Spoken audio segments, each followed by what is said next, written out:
in your life that you want to break away from and feel like you can't? Do you wonder, how can I be free from these issues that have destroyed my life? Well, my friend, I have the answer. Bible Way Hibner Memorial Church of God in Christ presents Chain Breakers, this and every Sunday at 9 a.m. here on WHYL. From the L.B. Smith Ford Lincoln Studios, Oldies 102.9 is WHYL Carlisle. Welcome to the Real Estate Radio Guys, your weekly source for all things real estate. We're your hosts, real estate broker John Rainville and your mortgage expert Kingsley Harmer discuss everything from mortgage rates to home staging for foreclosures and everything in between that affect the daily real estate market. Real people, real questions, real answers. Today's show is brought to you by www.pagoloan.com, your source for new mortgage loans. NMLS number 1018. EnviroQuest, trusted for home inspections and radon mitigation in Central PA for over 25 years. And brokersrealty.com, the easiest way to search for real estate in your hometown. Now, on to the show. Good morning. It's a fantastic day in PA today, a little bit rainy. Hi, good morning. I'm John Rainville, broker of brokersrealty.com, a Pennsylvania, New York, and Maryland real estate broker, known as the most listened to real estate broker. And my co-host this morning is Kingsley Harmer. Been in the mortgage business 20 years, licensed currently Pennsylvania, branching out to Maryland and Florida very shortly. Everything from brokered loans to in-house specialty loans to commercial loans, and soon coming business finance loans. So for those of you that are looking for some inventory loans, even some startup loans are coming up. Looking forward to being able to offer that. And that's interesting. That's probably going to be a show. It could be a show. Could be a show. It definitely could be a show.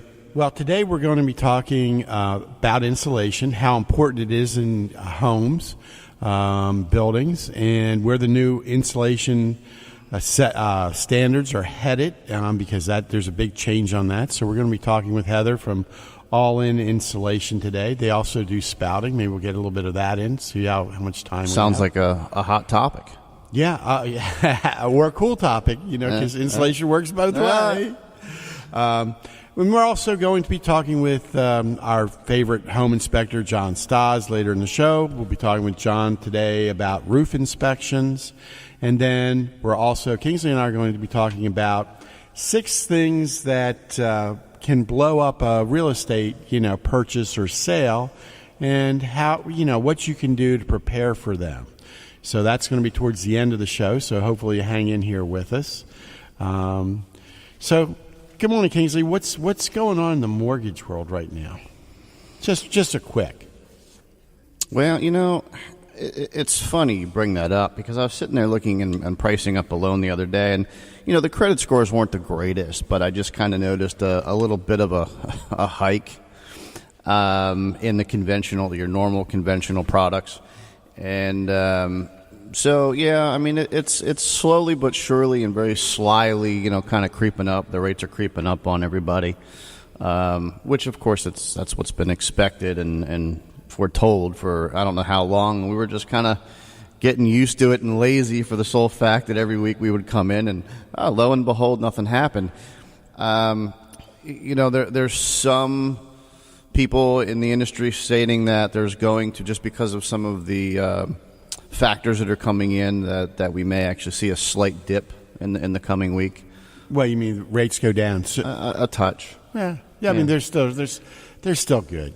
Oh, yeah. I mean, like I said, I think about back, 10 years ago when we bought our house that we're currently in, that the rates are actually just above what we bought them at 10 years ago.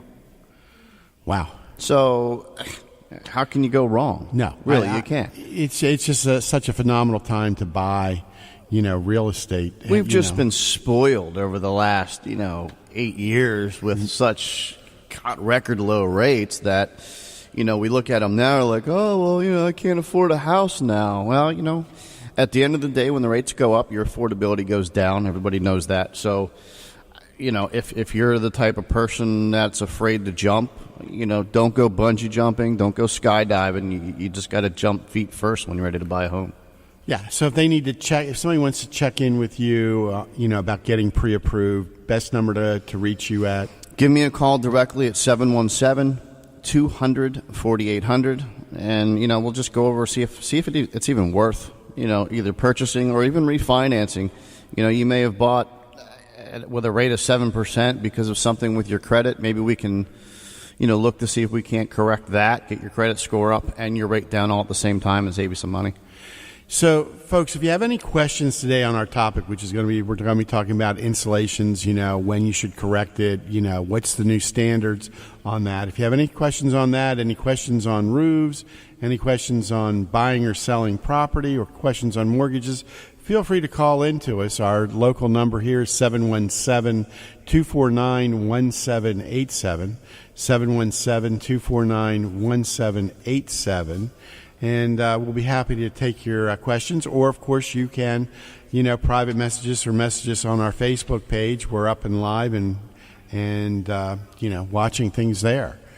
So, what's the real estate market looking like? I've heard some people kind of thinking that the market's extremely slowing down.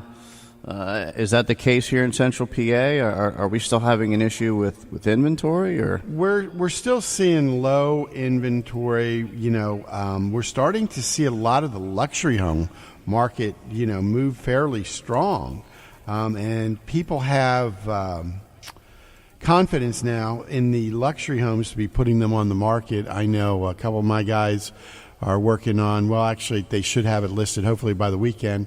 Probably one of the probably the most expensive home in Central PA.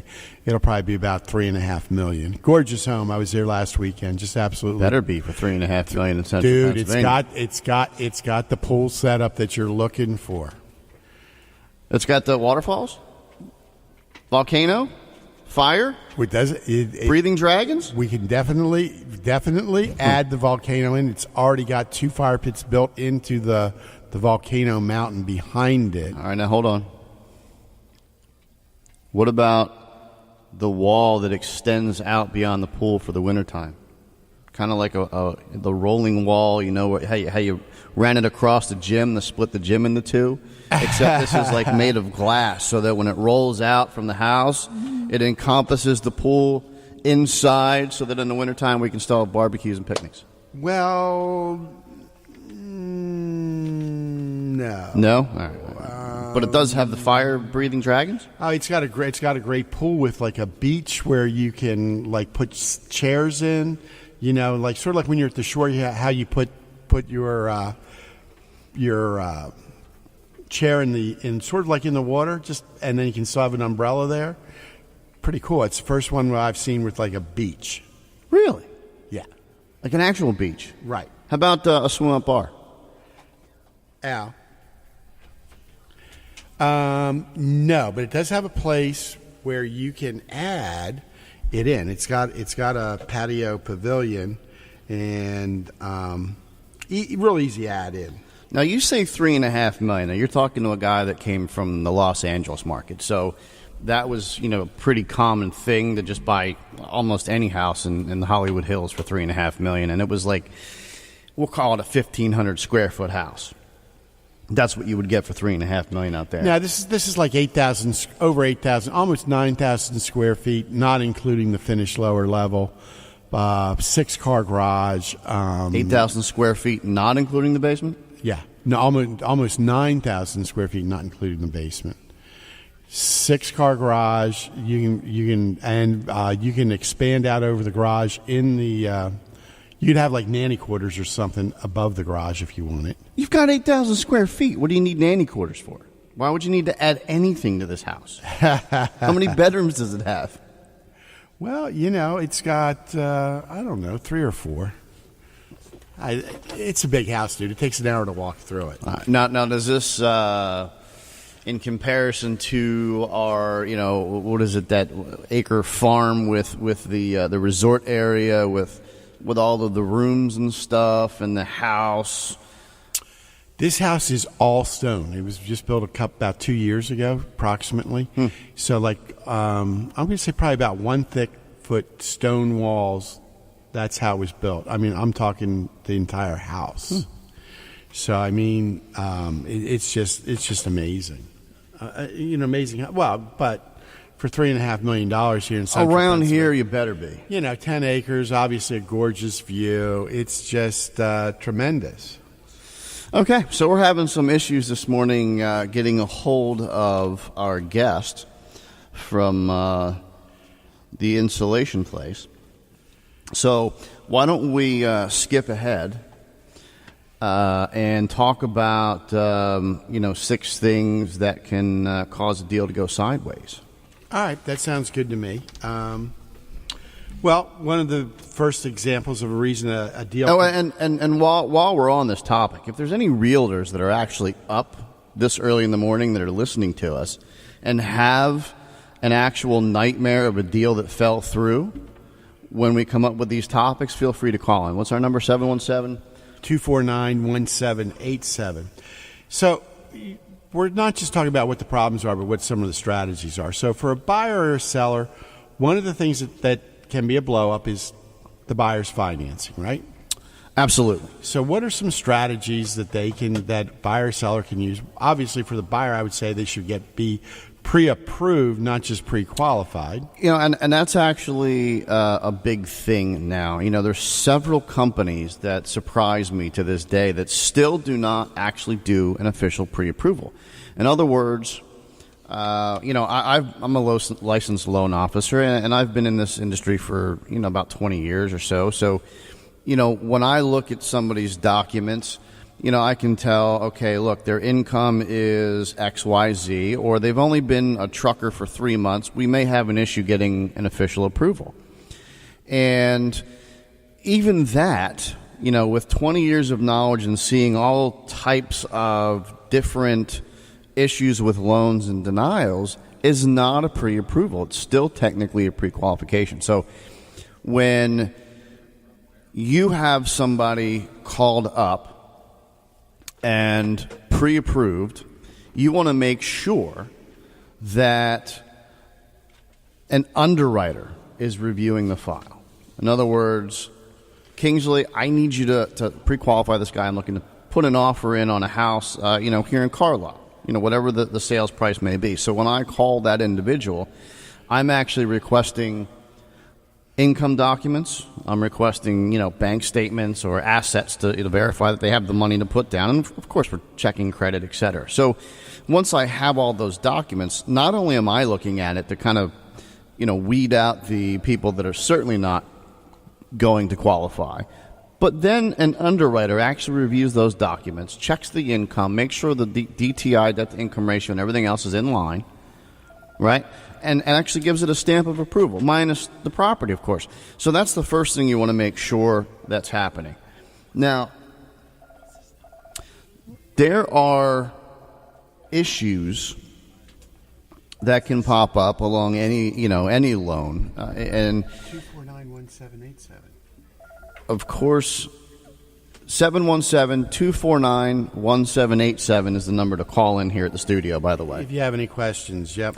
All right, so let's move on. So the next thing that could hold a deal up or blow a deal. Well, no, there's actually more involved with the financing, because all right, I'm sorry. When you get into the financing aspect of it, keep in mind that the other thing you, as a realtor or a buyer, want to be aware of is the type of financing you're getting and other issues that could blow up your deal throughout the process. So, for example, let's say, you're a realtor and you listed a property and you aren't familiar with FHA guidelines, and you have a house that has chipping paint all over the windows, all over the door, all over the garage, and you as a listing agent aren't aware that, somebody gets approved, an appraisal goes out, and all of a sudden the appraiser's like, I'm sorry, this doesn't pass FHA guidelines.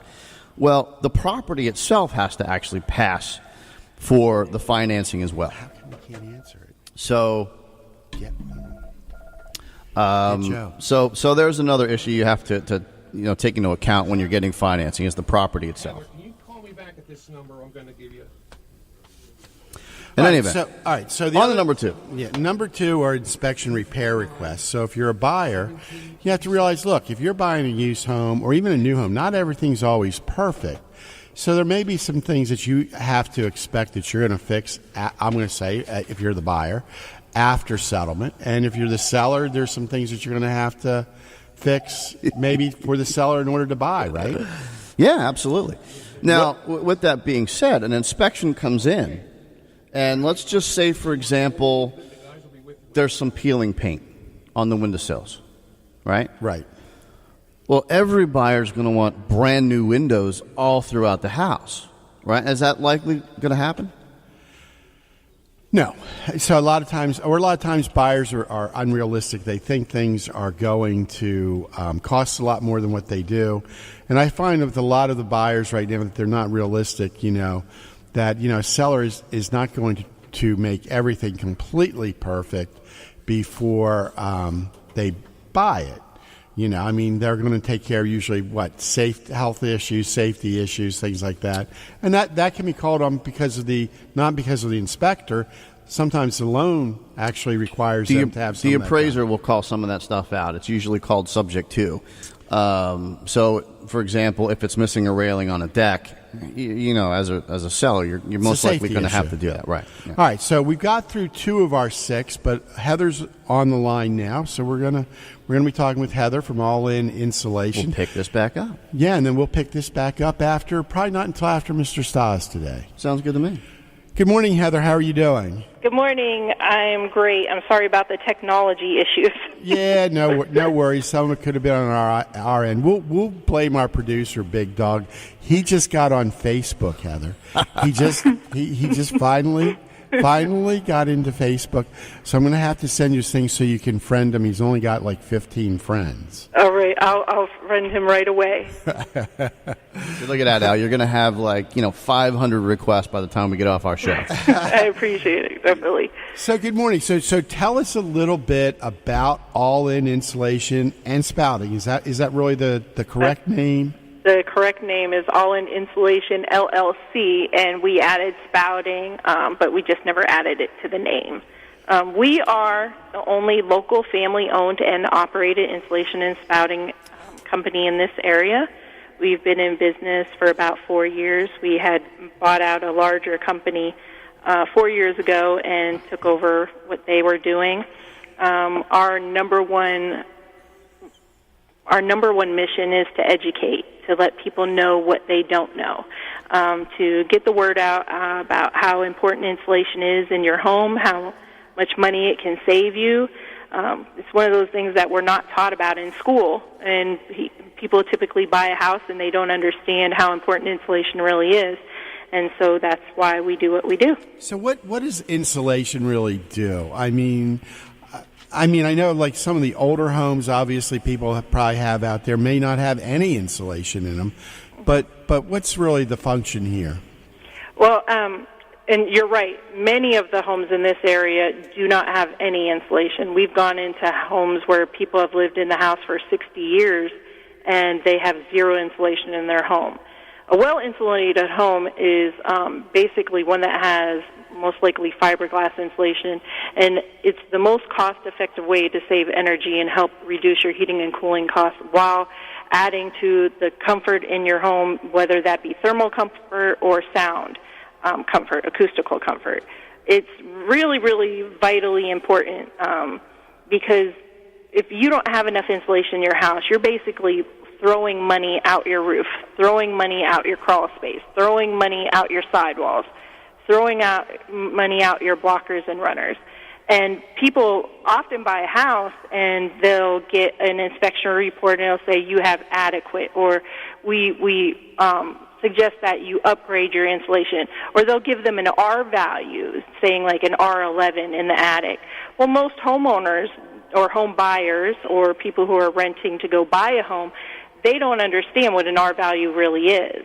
And, for example, an R value in an attic of an R11 is insufficient. You are basically letting money float out your ceiling, float out your roof. Heather, I built my home, 15 years ago. Now I've got a home I've used propane to heat, but I had it built back then to the Comfort Home standards. So I've tried to build it extra tight and then use the propane. So I have R38. What with the new insulation standards, would it pay me to have you guys come out and give me more insulation? It depends on, number one, your square footage of your home, if you actually still have an R38 up there, because the old insulation of past days basically does compress over time. And the older the insulation is, the more it compresses over time. So some people might have started out at an R38 15 years ago. They might be at an R30 now. The new standards are moving to an R49 to an R60 up in the attic. What is this R thing? That is the R value, and that is basically the higher the R value, whether it be an R13, an R30, an R38, that R value actually is what stops the heat from flowing out of your home. It stands for the resistance to heat flow. So the greater the R value, the higher the insulating power. So in the summer, your cold air is going to stay in the house. The hot air coming from the outside to the inside is not going to happen as likely if you have an R38 or an R49 in your attic. So does that have to do anything with how thick the insulation is? Yes, because like an R11 is typically about 4 to 6 inches of insulation. When we look at an attic, an R38 is an R38 is about 14 inches. So we always tell people if you don't have 14 inches, you don't have enough, because that's the minimum standard. That's how a person can afford to build a brand new house and have 4,000 square feet.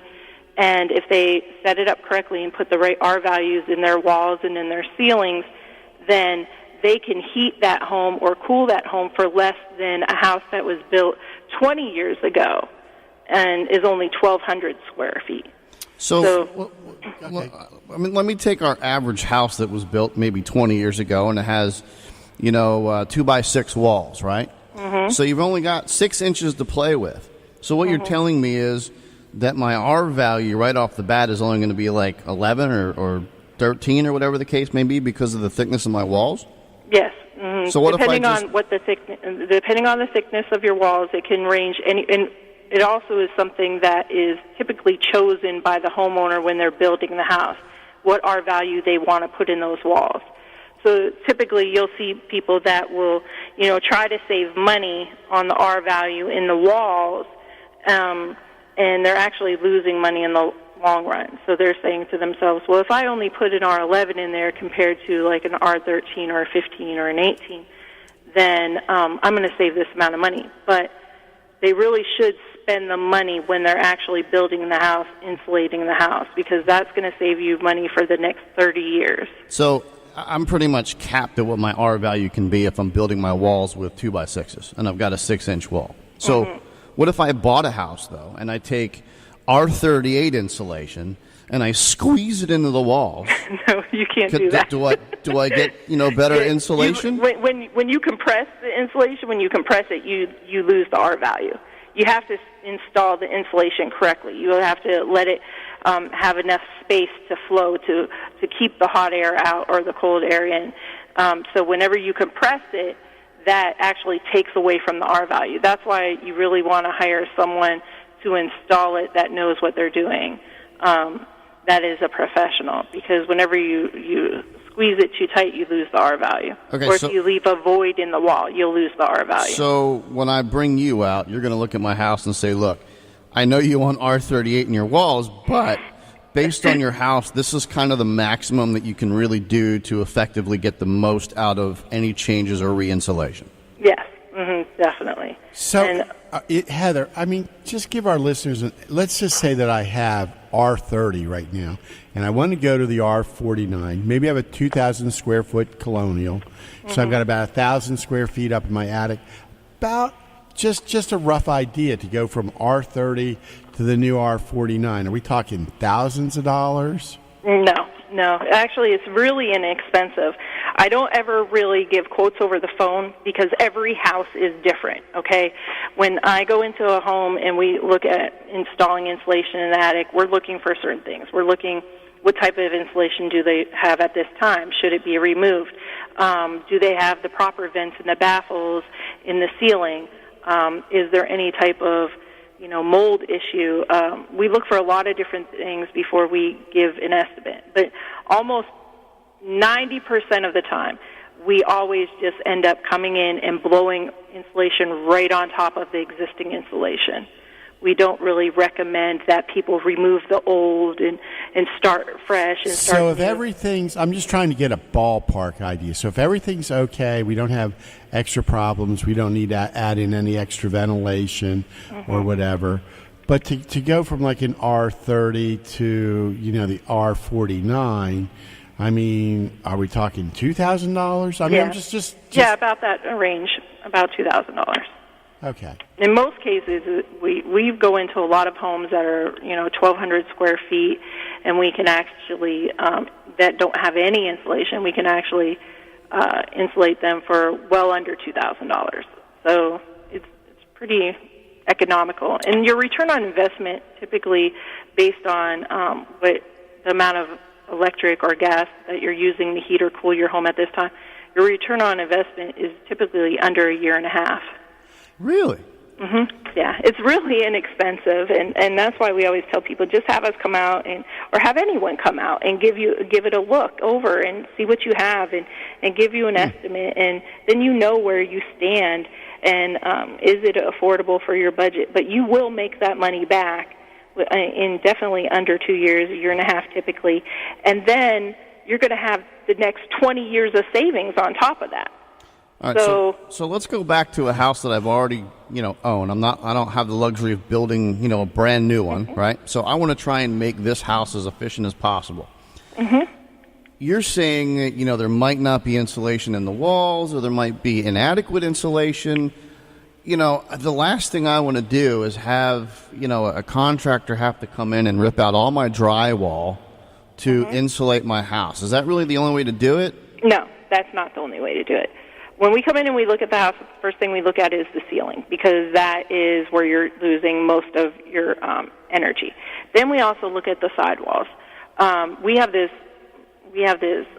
process that we call drill and plug, and basically, if you don't have any insulation in your walls, we will drill a 2.5-inch hole in each of the wall cavities, typically up at the top of the wall cavity, throughout the home or throughout the room, whatever you're doing, and we will use that hole to fill up that cavity with the same fiberglass insulation that we use in the attic. And so then we fill up the cavity and we put in a little 2.5-inch styrofoam plug, and then it's a dusty process, so we let people know that ahead of time. Try to clean out as much of the room as you possibly can. We clean up as much as we can, but it is a dusty process. We put that styrofoam plug in, and then you yourself can fix the hole, or you can have a drywaller come in and fix it. We tell people to look at doing that type of thing when they're maybe about ready to, renovate or repaint their home. That's a good time to look at it. So, Heather, a lot of people think, basically what we've talked about right now has been like the attic insulation. But what if you have an uninsulated, let's say, block crawl space? Is that something that you should get the walls insulated on? I mean, I've been in some new homes and they have like I'm going to say like a Mylar covered blanket, like a silvery looking blanket on the walls. Is that something you guys do too? Yeah. We definitely insulate crawl spaces, and we definitely will put that in the floor joist. That's when we do crawl spaces, we'll put an R30 typically in the floor joist under your living area. We also do the blanket insulation, what you're talking about, in the basement along the wall line.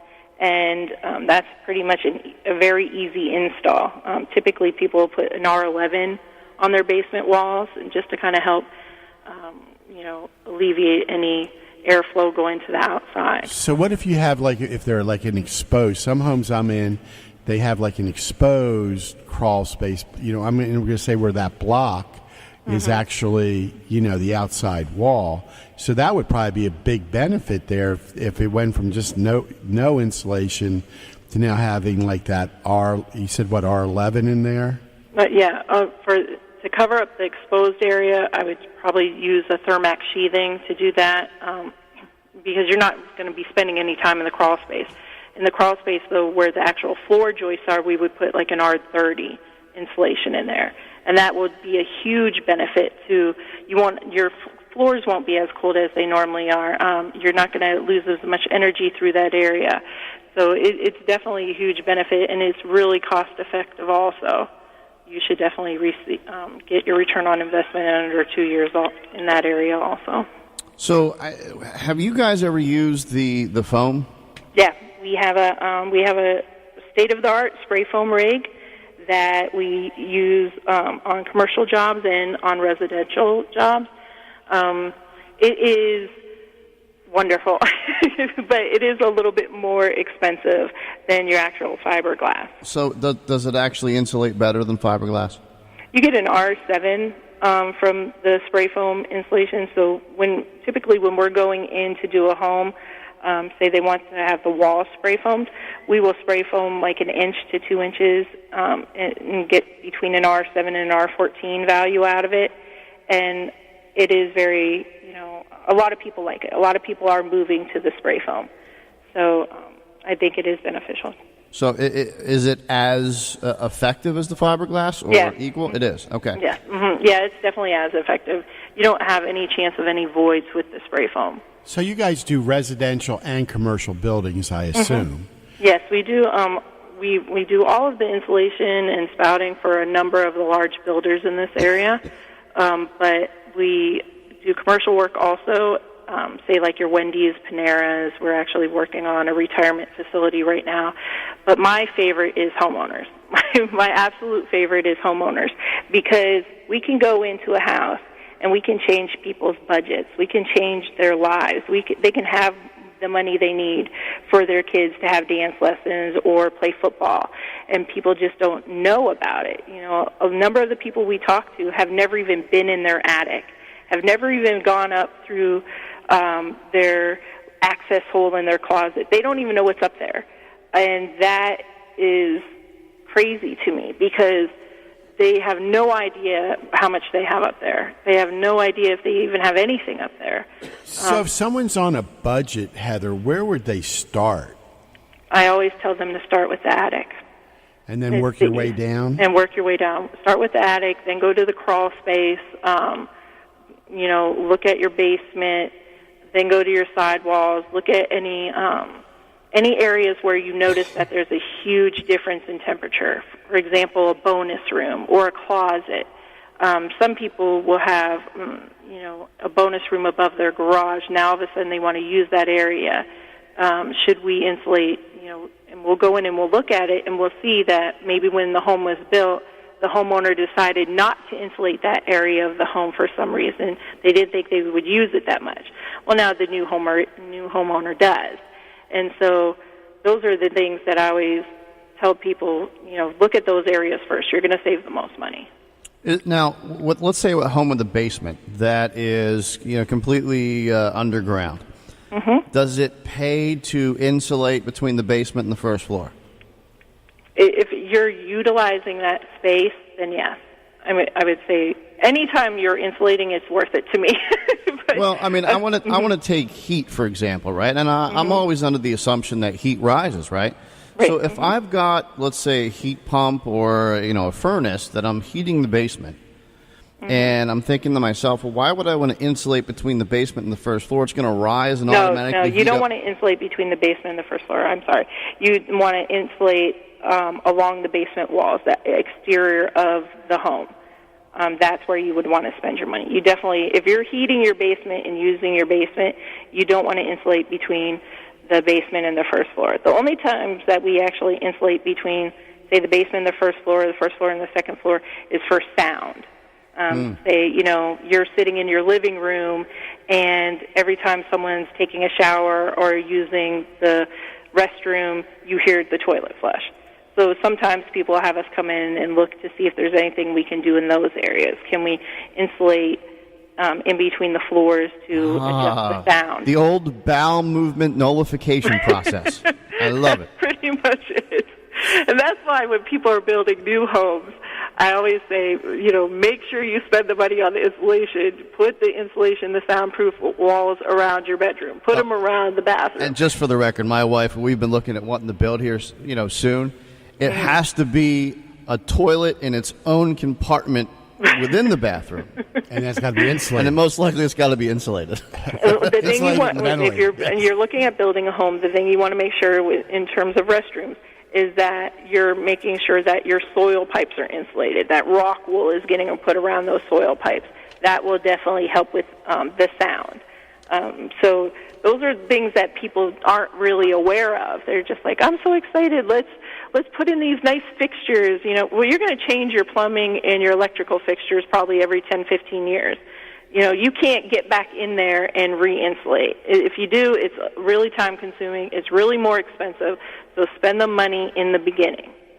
So, Heather, I'm looking at, one of your ads that, we're going to put up on our Facebook page here later today. So you can save up to 35%. What's this thing about the 14 inches? Because, the way a guy measures 14 inches and a woman measures 14 inches, totally different. But what is this 14-inch thing? That's the value of R38 in your attic.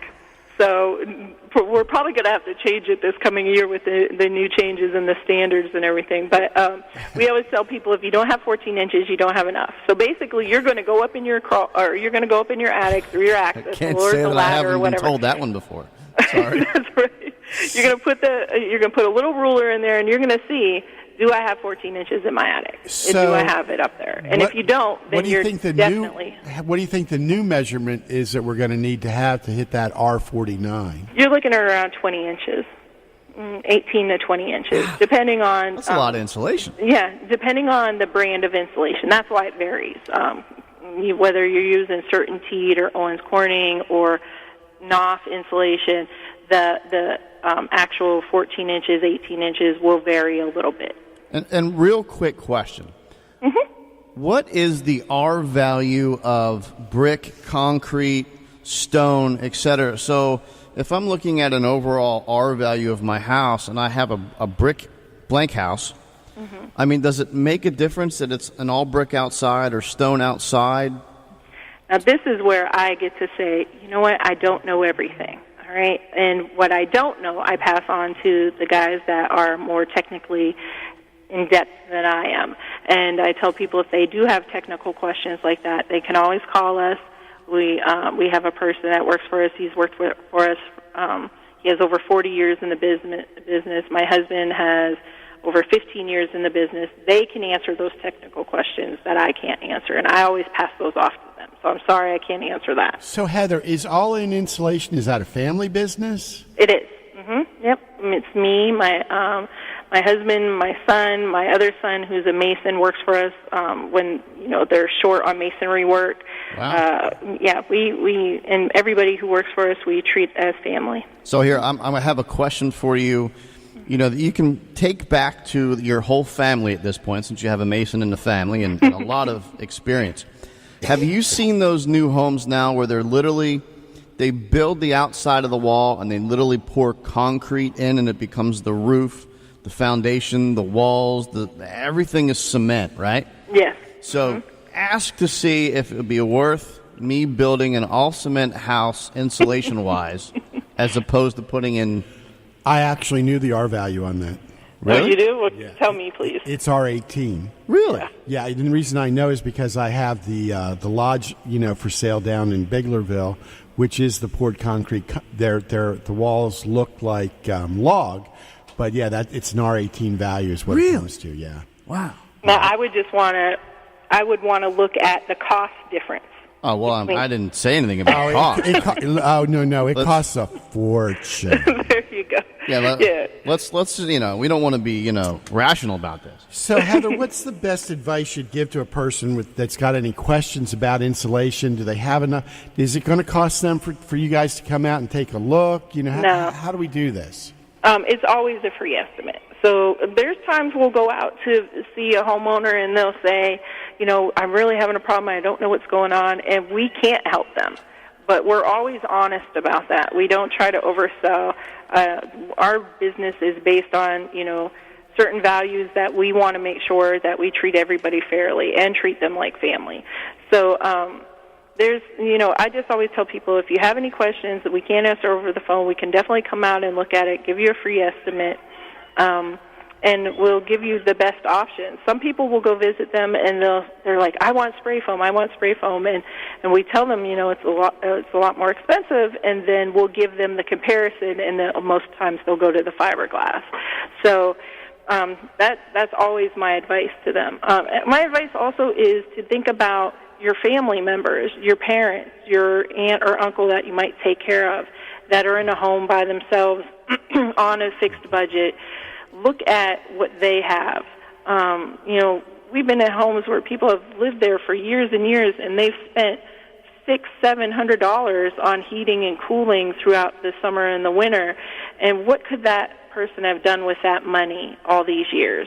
Living in that house 40, 50 years. Absolutely. Well, you're talking. We're not only the real estate radio guys. We're also known as the frugal guys, because Kingsley and I. Some people call us cheap, but we like to do things that are going to save us money down the road. We'd rather spend the money. So, Heather, actually, I've got a couple questions. So, I eventually I am going to have you out because we're getting ready to redo our basement, and I do need my crawl spaces insulated.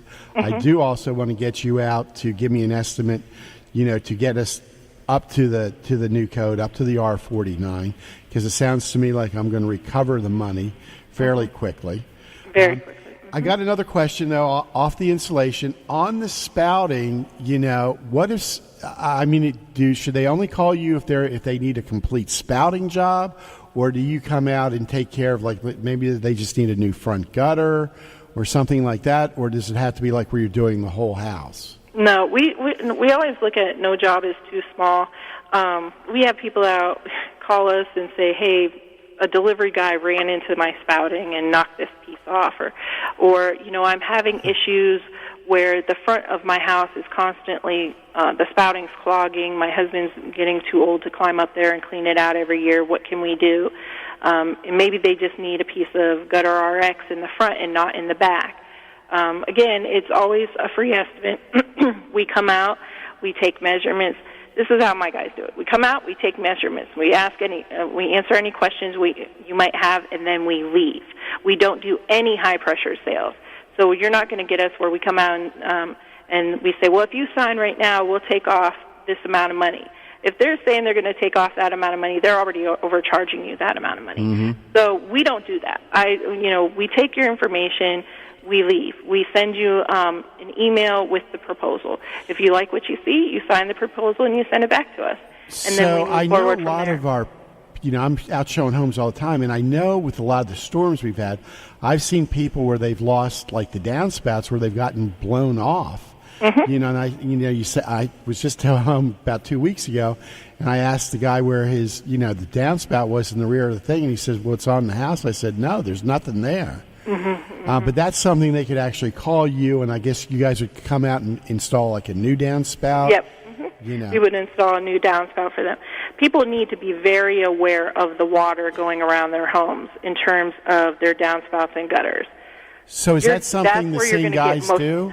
Pardon me? I mean, so if I have you out for an insulation quote, at the same time, can you guys look at gutters and downspouts? Yes. Yes. So, like, one-stop shopping for those two things. Yes, definitely. All right, and I have one more quick question. One last question. Last question. Yes. When you come out to do the estimate, do you, when you're trying to figure out whether a home's insulated properly or not, do you look at, like, any sort of infrared scans to see where the home's losing heat?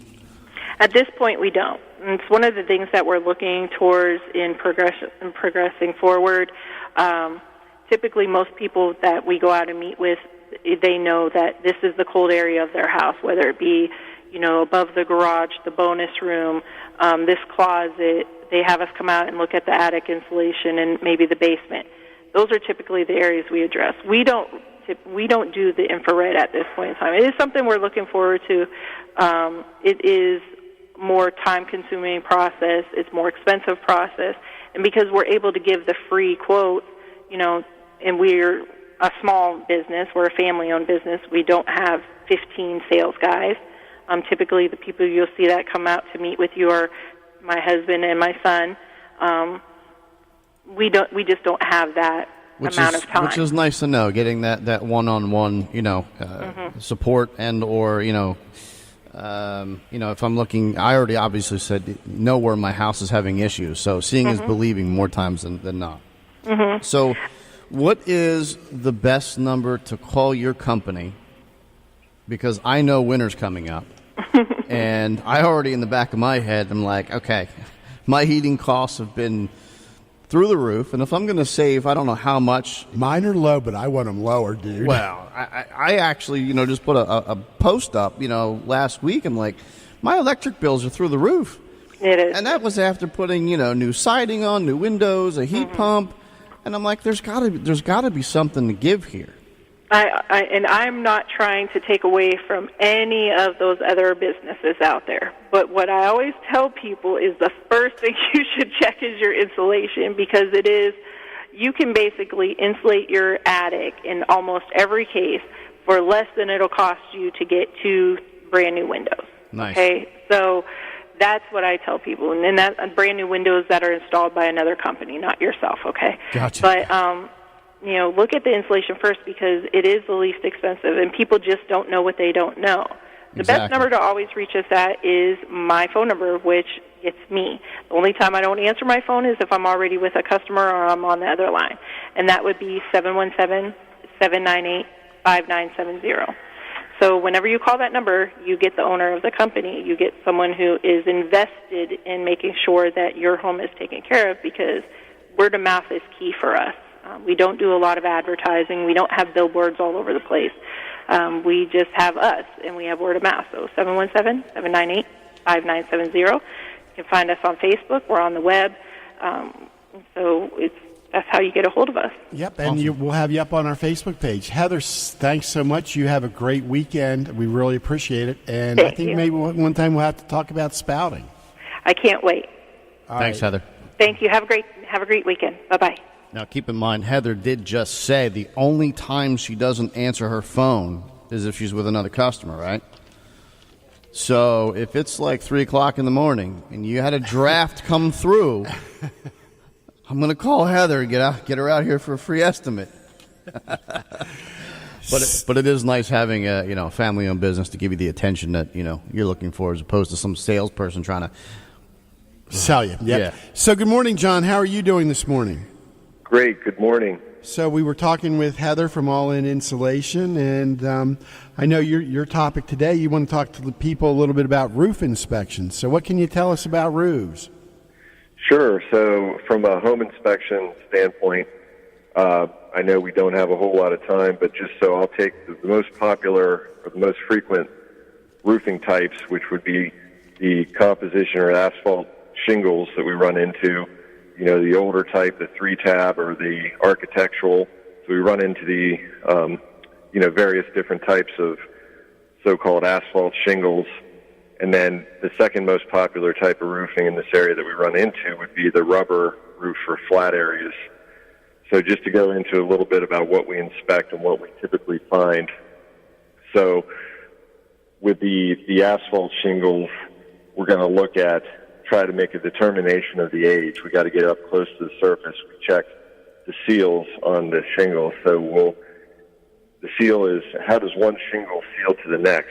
So we'll grab the tab of the shingle and lift it and see how easily it lifts, and check it maybe 20 places to see how well the roof is sealed. We look up close at the roof at the texture. Is there bubbling? Is the cracks visible, degranulation? How brittle is the shingle? We want to check the flexibility. If we try to lift that tab and it seems real brittle, like it's going to break, all these things give us an indication of the age of the roof.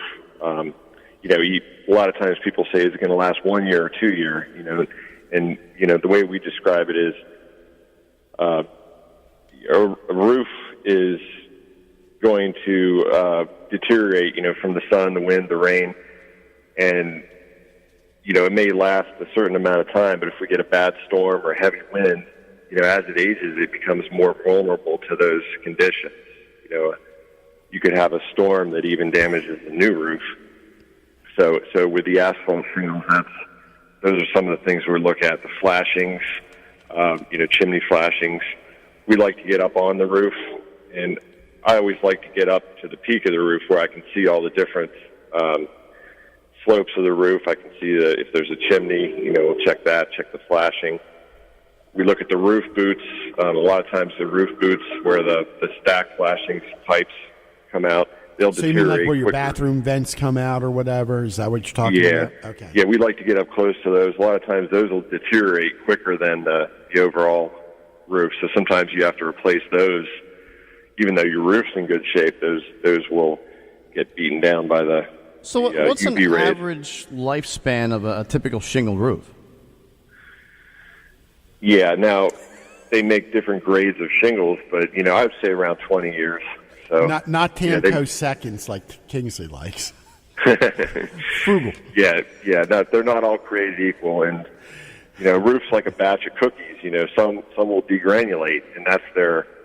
Some the seals will fail. Some you'll get clutching, clawing shrinkage. So they don't all age evenly, and we like to say a roof is only good as the worst area. So, say you have a southern slope that's deteriorated, most of the time it's not going to be economical to replace that southern side and then 2 years later replace the northern side. So, like we say, the roof is only as good as the worst portion of it. So it sounds to me like it's definitely worth to get an inspector out like yourself to take a look at it to say, hey, look, this roof's shot, or you might have about 3 years left just to kind of give them a good idea. Especially if they're buying, a house, to say you're going to be, putting some money out here on a roof sooner than you thought because of this. And you were going into a lot of different technical aspects of it. I think you called it degranulation, and obviously the what do you call it when the roof sticks to each other? Are you at Hollywood? Steel. Is that? Did you just hit something on the slot machine? Who, me? Yeah, you. I mean, we were hearing like bells going off in the background. I thought maybe you just got the big winner there at Hollywood. I'm outside, so my dogs don't bark on the call. But there's some trains going by. Right. Trains with horns. Right. Whistles. Wheel of Fortune. It's not a slot machine. So, obviously, a roof is probably one of the most important aspects of a house, from insulation right up to the roof itself. If somebody's buying a home or, they're questioning whether or not their roof is, insulating their house properly from the inside and or the outside, what's the best number to call you on to come out and check it out? Sure, the best number is 717-233-6144. And, of course, as always, you're at evqharrisburg.com and on Facebook as EVQ Harrisburg, right? That's correct. All right. Awesome, John. Have a great weekend, buddy. Thank you. All right, you guys as well. All right, take care. All right, so we're going to get back to, the 6 things that can blow a deal, whether you're buying or selling. We talked about financing issues. We talked about home inspection repair issues. The next one that we hear a lot of complaints about here locally right now is our appraisal issues. Yeah, the dreaded appraisal issue.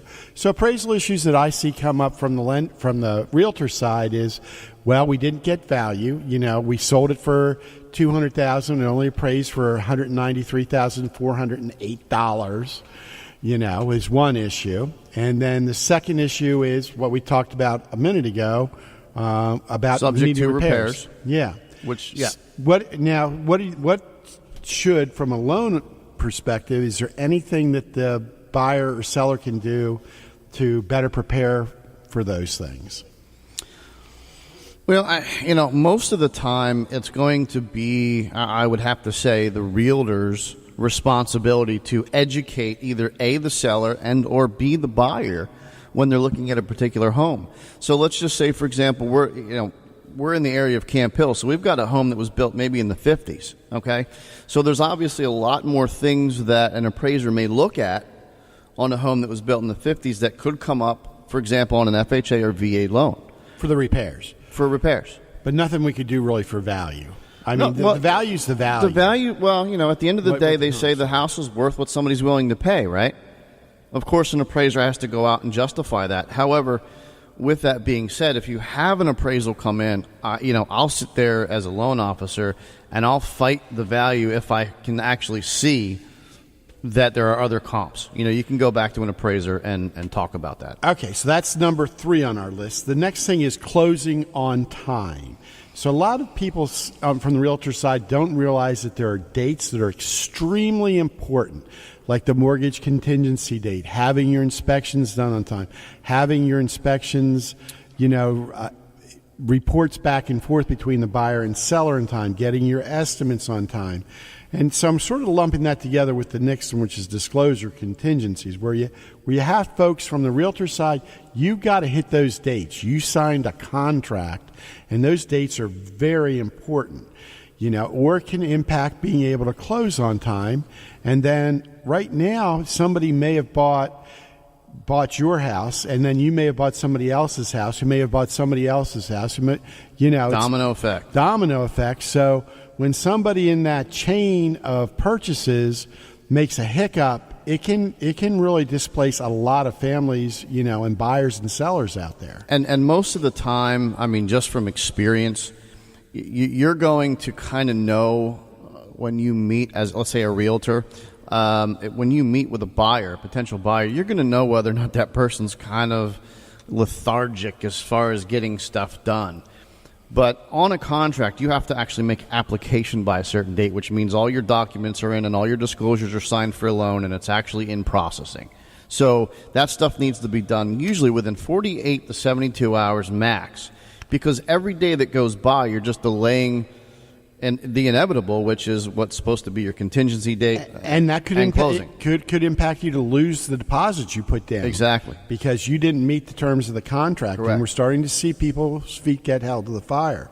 So the next thing is, so we sort of there talked about closing time, disclosure contingencies, homeowner association and condo doc reviews. Here in Pennsylvania, you have a 3-day review. So it's very common for me up in the Pocono offices. Our realtors up there, as soon as they sell a property, they want the condo docs or the homeowner association docs so they can give it to the buyer so that 3-day right of rescission is activated. Because if you wait as the seller to get them to the buyer till right before closing, they have that 3 days, and if they all of a sudden want to easy out on the contract, they can do it. And that seems to come up more often than not with HOAs, is that they take forever to get those homeowners association docs to the buyer, because in their mind it's like, not that important. The sixth caveat on not having your purchase or your sale blow up is when the buyer does the dreaded thing, shows up to closing in an Escalade with $1,000 a month payment, or a lot of them will go out and buy furniture. Yes. And they say, well, yeah, but if the payments are deferred, I don't have to make any payments until 2020. Why is this impacting me? What most people don't understand about that is it's not even necessarily the purchase. When you go up into, let's say, you're 5 days before closing, you have what's called a closing disclosure issued, right? Which means your title company and the bank are getting ready to escrow and wire funds for your purchase. And right before that happens, every mortgage company is going to do what's called a refresh of your credit. And if at any time between the time you applied and then you even had your credit ran for a 10% discount at Boscov's, okay? Or, if you apply now, I'll take $10 off your order. Now all of a sudden you have to get a letter of explanation as far as what it was for, make sure you didn't open up any credit, and now you just probably killed a couple of days because it's got to go back into processing and underwriting. So, folks, reach out to Kingsley at what number, Kingsley? 717-200-4800. Or myself, 717-554-7430. If you have any questions on, a real estate transaction, getting pre-approved, even if you're in a deal right now and the things are starting to get hinky and fall apart, reach out to us. We can at least give you some of our, decades of experience as advice. That's why we're the most listened to guys talking about real estate and mortgages, here in the area. That's true. And like I said, if you've got any questions or you need help, getting through a transaction, even if you're a realtor and just want some advice, give us a call. I'm sure we'll be able to walk you through that. That's what we're here for. Yep. So I'm Kingsley Harmer, the radio mortgage man. The Radio Mortgage Man. All right. And I'm John Rainville, the most listened to real estate broker in Pennsylvania, Maryland, and New York. Until next week, real people, real insulation, real questions. Thanks, folks. Talk to you. Thanks so much for listening to this episode of the Real Estate Radio Guys with John Rainville and Kingsley Harmer. For more great content and to stay up to date, visit pagoloan.com, brokersrealty.com, and facebook.com/Real Estate Radio Guy. If you enjoyed the episode, please rate and review, and we'll catch you next time on the Real Estate Radio Guys.